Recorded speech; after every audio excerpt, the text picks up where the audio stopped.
Je suppose que vous savez ce qu'est une chachatatutu. Non.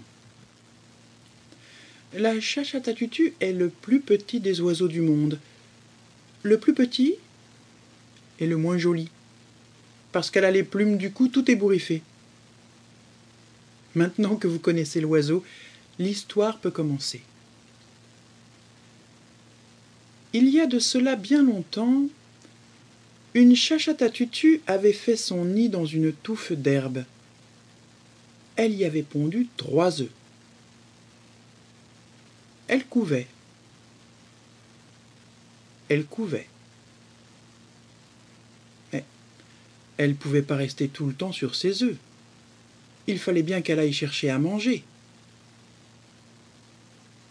Et voilà qu'un jour, elle était partie chercher à manger et en revenant près de son nid, elle a vu la queue du rat filer entre les herbes. Vite, elle a regardé dans son nid. Oh, malheur! Le rat lui avait cassé et lui avait mangé 2 de ses œufs. Alors la chachatatutu a pleuré, s'est arraché les plumes. Et puis la colère l'a prise et elle a dit « Rat, tu es plus fort que moi, mais ça ne fait rien. Tu vas me payer ça quand même. » Elle a pris son envol. Elle est allée trouver sur son arbre, au bord du lac, le phénix. C'est-à-dire le plus beau, le plus grand, le plus noble, le plus fort, bref, le roi des oiseaux. Et elle a dit « Phénix, Phénix, il m'arrive un grand malheur. Le rat a mangé 2 de mes œufs, 2 de mes œufs sur 3. Alors je demande vengeance. Il faut que tu punisses le rat avant qu'il mange le 3e. » Le phénix l'a regardé. « Écoute, chachatatutu, je trouve que tu me déranges pour bien peu de choses. »« Comment ? 2 de mes petits tués dans l'œuf, le 3e en grand danger, et tu trouves que c'est peu de choses ? » ?»« Je trouve, oui. Et je te rappelle que c'est à la mère de protéger ses petits. » Et le phénix lève son derrière et laisse voir son œuf qu'il est en train de couver. Alors la chachatatutu dit « Bon, je vais m'arranger pour protéger mon petit, mais je retiens que toi, le roi des oiseaux, tu refuses de me rendre justice. Et je te dis qu'une petite chose mal réglée peut avoir de graves conséquences. » Là-dessus, la chachatatutu prend son envol, et revenue près de son nid, elle a ramassé une petite brindille pointue qui traînait par terre.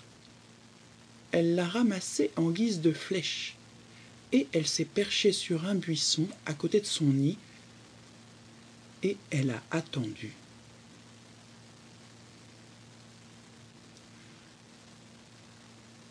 Elle n'a pas attendu très longtemps.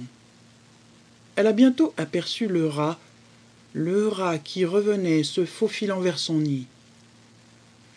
Alors de toutes ses petites forces, la chachatatutu a brandi sa flèche et pshh, elle l'a lancée vers le rat. La flèche est venue se planter dans l'œil du rat. Le rat s'est mis à couiner, et il a couru partout, droit devant lui, il a plongé dans le premier refuge qu'il a pu trouver. C'était la narine gauche d'un tigre qui dormait au bord du lac. Quand le rat lui est rentré dans le nez, le tigre a sursauté et plouf, il a sauté dans le lac. Mais dans l'eau du lac, tout près du bord, il y avait un dragon qui se laissait flotter, les ailes en croix, tranquille, en train de faire la sieste. Quand le tigre a plongé, il a atterri sur le ventre du dragon, l'a griffé. Le dragon, surpris, a donné un grand coup d'aile, s'est élevé dans le ciel et, en guise de cri, a craché une flamme fine et pointue. La flamme, tel l'éclair, a foudroyé et consumé le phénix dans son nid, sans brûler le nid. Il ne restait dans le nid qu'un tas de cendres et l'œuf qui s'y trouvait. Depuis, une légende est née. Oui, c'est depuis cette histoire qu'on dit que le phénix renaît de ses cendres.